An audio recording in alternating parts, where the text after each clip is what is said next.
বলি, যদি না থাকতে তো বলতাম কাকে কথা, তাই তো বাবা। যেদিন থাকবে না সেদিন বলবারও যাবে না, বলাও যাবে না। তাহলে আজকে দেখুন গৌর হরি, তাহলে আমাদের কি বলছি, আমি হাত উত্তোলন করছি তোরাও করবি। কেন বলছি? আত্মসমর্পণ করা শেখো। কি করা শিখতে হবে? আসলে কি আমাদের আত্মসমর্পণ হয়েছে? হ্যাঁ, আমরা আত্মসমর্পণ করেছি? কেউ একজন আত্মসমর্পণ করি। বউ আমার, ছেলে আমার, মেয়ে আমার, ঘর আমার, বাড়ি আমার, জায়গা আমার, জমি আমার, কার? সব আমার। একেবারে একটা রসের গল্প মনে পড়ছে, বলবো কি?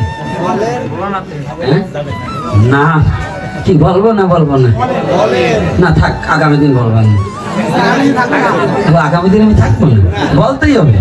তো ভাবছেন নাকি আমি না বললে যাবো? দেখলাম আপনাদের লোভ আছে কেমন, মানে মাঝে মাঝে সবাই তো সবকিছু না, কিছু যুবক ছেলে আছে গোসাই নাকি খুব হাসির গল্প বলে। আরে হাসের না, হাসা হাসির গল্প। এই জন্য কেউ ছুটে এসেছে। তো যে যা চায় তাই তো দেবো নাকি? সনাতনে আছে সবই, তোরা যাহা চাবি তাহা পাবি। সনাতন ধর্ম নিয়ে অন্যান্য ধর্মের লোকের মাথা ব্যথা কেন জানেন? হ্যাঁ, এর একটা কারণ আছে। অন্যান্য ধর্মেরা কিন্তু সনাতন ধর্মকে খুব হিংসা করে। বলেন তো কেন? সনাতন ধর্মে আনন্দ আছে, হাসি আছে, কান্না আছে, নৃত্য আছে। এখন ওরা তো ইয়ে করতে পারে না, এই জন্য এইটাই আসলে দেখলে একটু হিংসা হয়, গাও জ্বলে। এই জন্য একটু গাও জ্বলে যে ওরা এত সুন্দর নাচে, হাসে, কাঁদে, আমরা তো একটু করতে পারিনি। আপনার বাড়ির পাশে যদি কোনো ব্যক্তি বেশি ভালো ধনী হয় না, তো ওই গরিবটাও ইনকাম করবে না, চাইবে না, আইসা হারাম যেটা চিতেছি সবে খাবে, আবার ওই বড় লোকের সাথে হিংসে করবে। হ্যাঁ, ও 3 তলা বিল্ডিং দিল, দেখবেন এই বাড়িতে এই টাকা কি সৎ পথের ইনকাম নাকি? কে এরকম বলে না? তাই বলে কি না? কথা বলেন না কেন? ওই যারা যে কথা সায় দেবে না বুঝবে ওরা ওই দলের লোক। এইবার বোঝেন তো, এই যে বুড়া মাছকে না বললে যাবো না, এই বুড়ে বসে এখনো ভাগ করতে আসা পান চাবানো ছাড়ো না কেমন? এখন আসবা মুখ টুক ধুয়ে দাঁত কটা যদি এটাও থাকে ওই শান একটু ভালো করে বসিয়ে আসবা, হাসিয়ে দিলে তো চকচকা একবারে মুক্তের মতো দেখা যায়। আর তোমরা যে কটা পান খাও না, এটা গল্প করে আসলে পরে তরমুজের মিছিল মতো কেলাই পড়ে। এইগুলো খাবা না, ভাগবতে আসি অন্তত পান খাবা না। কি লাভ আছে? কতটা ফিরে গেছে না বাবা? অন্য সময় খান খান, কিন্তু ভাগবতে বসে মুখ লাওয়ালারি ভালো না। তাই এবার শুনুন যে কথাটা বলছি। কোথায় বলছিলাম কথা?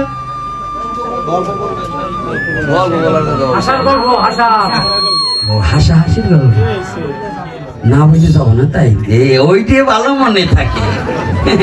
আমি বুঝি না তা নয়।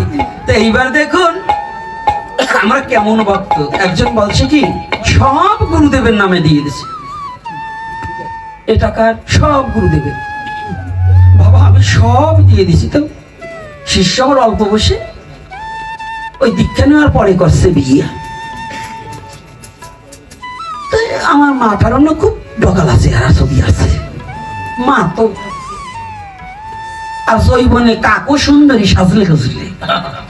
আর আজকাল যা ও মা তোমাকে বলছি না, দেখবা কালী ভর্তি নিয়ে, তাও রাতের অন্ধকারে দেখো ময়দা 3-4 কেজি মাইকিয়ে যে সুন্দর রে বাবা। এই ছেলে পেলে বিয়ে করবার গেলে ধর্ম রক্ষা করবা, তোমারটাও তুমি বাইসে নিবা। আমি আজকে একটা কথা বলি, শুনিয়ে রেখো। বলবো? এই যুবক বাবারা কি বলবো? ধর্মে বলছে মেয়েদের মুখের দিকে না তাকিয়ে পায়ের দিকে তাকাই। আমাদের এই ধর্মটা সনাতন ধর্মে অনেক আগেই কথা বলছে, এখন কাজে লাগিয়ে গেছে। বলছে কি করে? আরে মুখে তো ময়দা মাখে, পায়ে তো মাখে না। হ্যাঁ না, তাই তোমরা আগে যদি তাকাও একটু পায়ের দিকে তাকাইয়ে তারপরে গায়ের দিকে তাকাইও, কারণ পায়ে তাকাইলে তোমার এক কাজে 2 কাজ হবে। কারণ ওই ময়দা মাখছে কিনা, কালা না ফর্সা, নাই কোনো ভরসা, ওটাও দেখা হবে, আর এদিকে ধর্মের বাক্যটা প্রতিপালন করা হবে। তাহলে আগে কোথায় তাকাবা?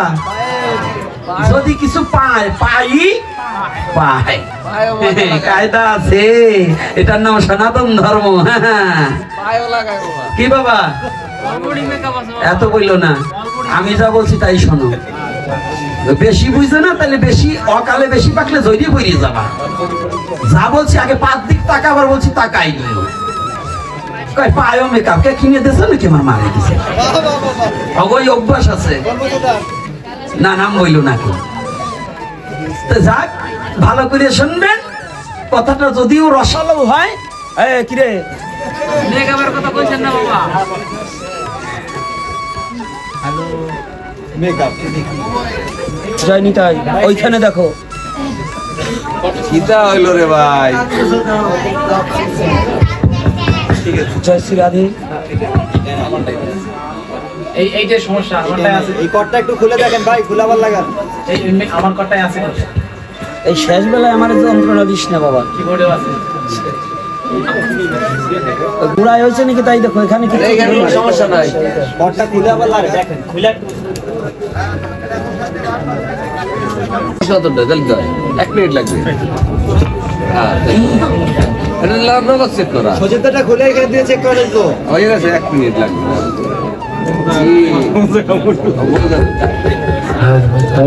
লাইনের সমস্যা, লাইনের সমস্যা, এটা হলো প্র্যাকটিক্যাল মিস্ত্রি। আমরা এদিকে বোঝেনি, এই যে একটা লাখ খুলে আর একটা লাগাই দেন না, লাগে না, এটা প্র্যাকটিক্যাল। এই যে ইঞ্জিনিয়ার শো মেকানিক মাথা রাখতে হয় সাধারণ।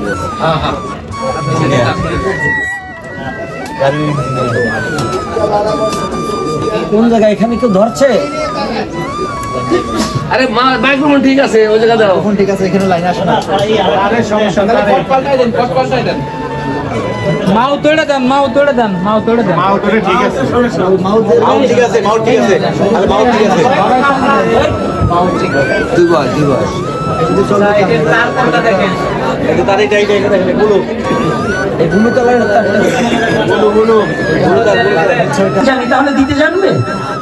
নাচা গাওয়া হাসা কান্না সবই পাওয়া যায়, তবে চাইতে হবে চাওয়ার মতো। না চাইলে কি দেওয়া যায়? না চাইলে কখনোই পাওয়া যায় না। তাহলে পেতে হলে দিতে থাক, না দিয়ে যে পেতে চাস পাওয়ার বদল ছাই খাস, না দিয়ে যে পেতে চায় দুঃখ তাহার পিছে ধায়। না দিয়ে যে পেতে চায় দুঃখ তাহার পিছে ধায়। ভগবানকে আমরা কি দিয়েছি? কিছু দিতে পেরেছি? কেন? আমরা এত টাকা খরচ করে পুজো করেছি, এটা করেছি, ওটা করেছি, কিচ্ছু দেয়নি। এটা একেবারে চিরন্তন সত্য কথা, যার হৃদয়ে একবার জাগ্রত হয়েছে যে আমি এটা দিতে পারি না। দুর্গা পূজা করি, একটা মূর্তি বানাই কত টাকা? এখন ম্যাক্সিমাম কত টাকা? 10,000 টাকা। এবার পুজো ভুলে যান, এখন 30-40-এর নিচে কোনো প্রতিমা হয় না। একেবারে যেটা হচ্ছে মুখ বাঁকা করে বানায় তাও 40-30,000। কারণ 1 কিলো আলুর দাম এবার 120 টাকা। খান নাই?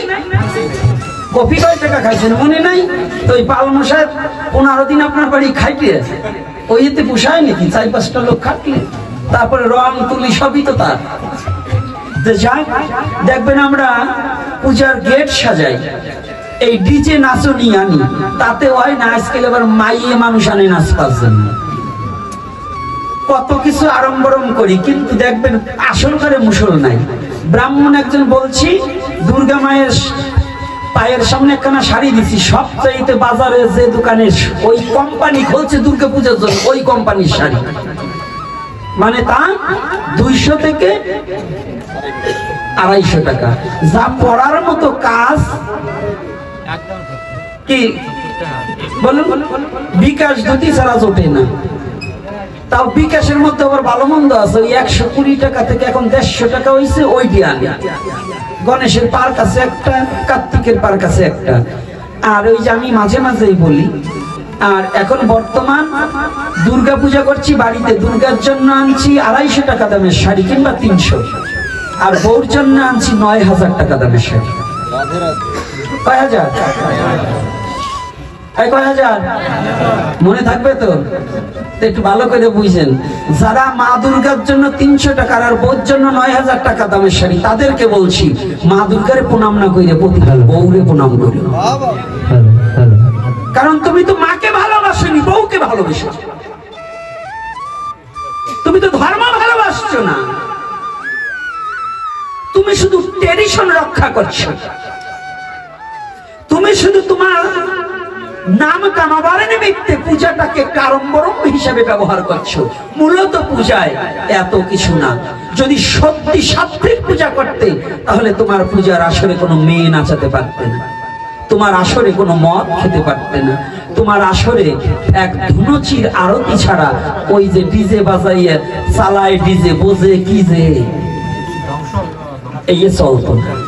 তাহলে আপনার সনাতন ধর্মটাকে রক্ষা করতে হলে আজকে শ্রীকৃষ্ণ চৈতন্য মহাপ্রভু আপনার জন্য যা এনেছে সেটাকে পরিবর্জন করে যেটা অপসংস্কৃতি, সেটাই সনাতন ধর্মের মধ্যে ঢোকানো হয়েছে। হয়েছে কিনা?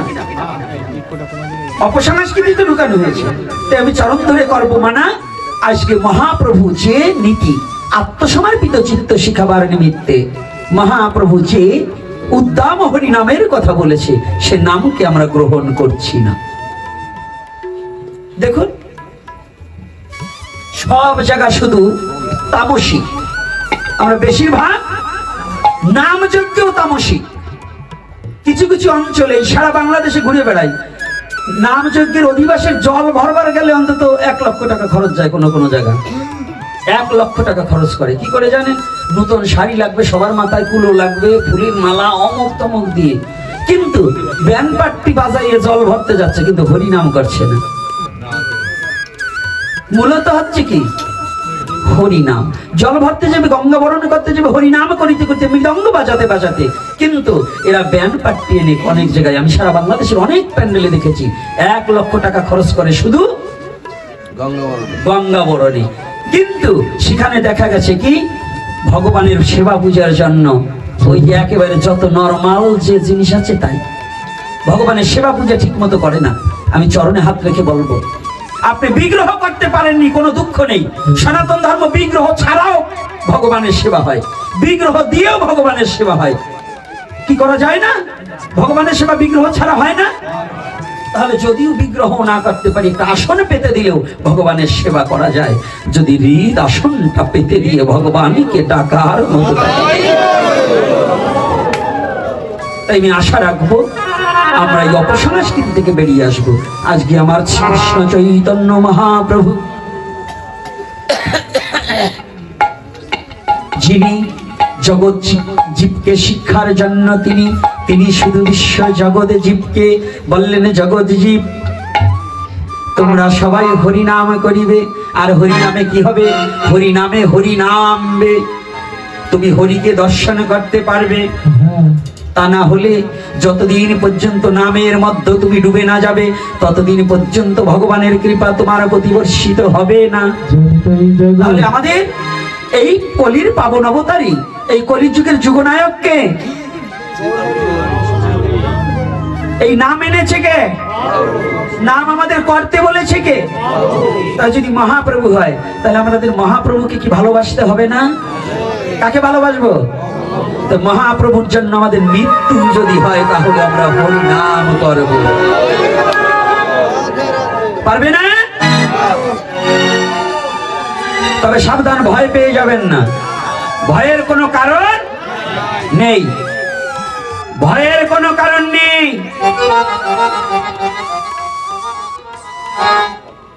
কষ্ট লাগে।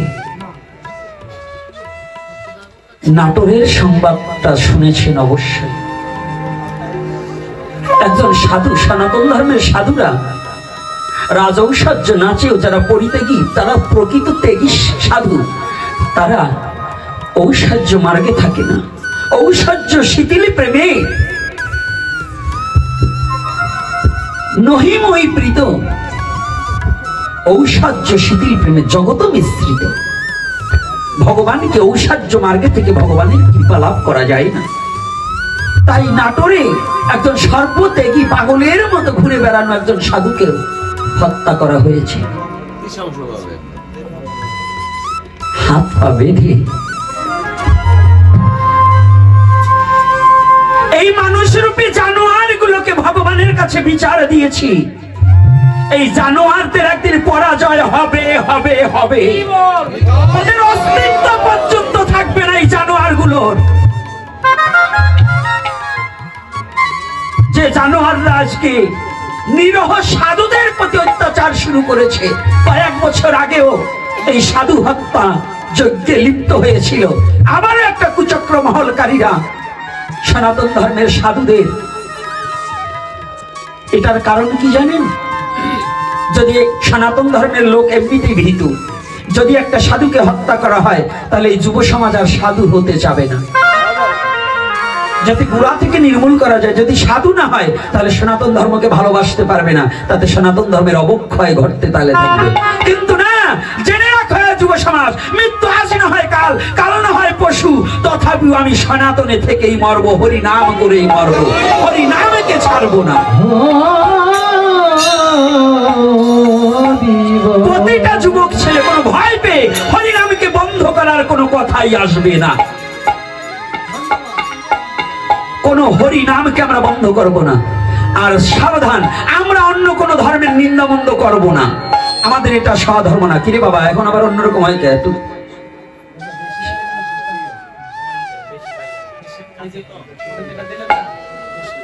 জয় নিতাই, এই দেখছো আমারটা আর একটু কমা। জয় নিতাই, জয় শ্রী রাধে শ্যাম। হ্যাঁ ঠিক আছে, থাকো।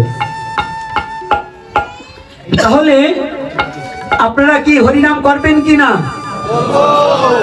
মৃত্যু আজ না হোক কাল হবে কিনা? আমরা কি মৃত্যু ভয়ে হরিনাম ছাড়ব? হরিনাম কখনো ছাড়বো না। মৃত্যুর ভয় যতই দেখাও, হরিনামকে আমরা ছাড়বো না, কারণ আমরা হরিকে ভালোবাসতে জানি। তাই সাবধান। আজকের শ্রীমদ ভাগবত পাঠের আয়োজন করেছেন কৃষ্ণমালো, তারকমালো ও ভরতমালো। তার পিতামাতা স্বর্গীয় নরেন মালোর আত্মার শান্তি কামনা। এই স্বর্গীয় নরেন মালো মহাশয়, আমি জানি না স্বর্গে কিংবা কোথায় আছে, অনলে কিংবা অনিলে আছে। আপনারা সকলে একটু প্রার্থনা করবেন, এই নরেন মালো মহাশয় তিনার আত্মাটা যেখানে যে অবস্থায় থাকুক না কেন, যদি এই মত্তলোকে থাকে, পূর্ব জন্মের সমস্ত অপরাধ ক্ষমা করে যেন ভগবান তার শ্রীপাদ পদ্মে স্থান দেয়। আর তার পুত্র পুত্রাদি যাহাদের এহলোকে রেখে গেছেন, সবার যেন দুর্বুদ্ধি দূর হয়ে যেন শুদ্ধ কৃষ্ণ প্রেম ভক্তি জাগ্রত হয়। সকলে একটু আশীর্বাদ করবেন।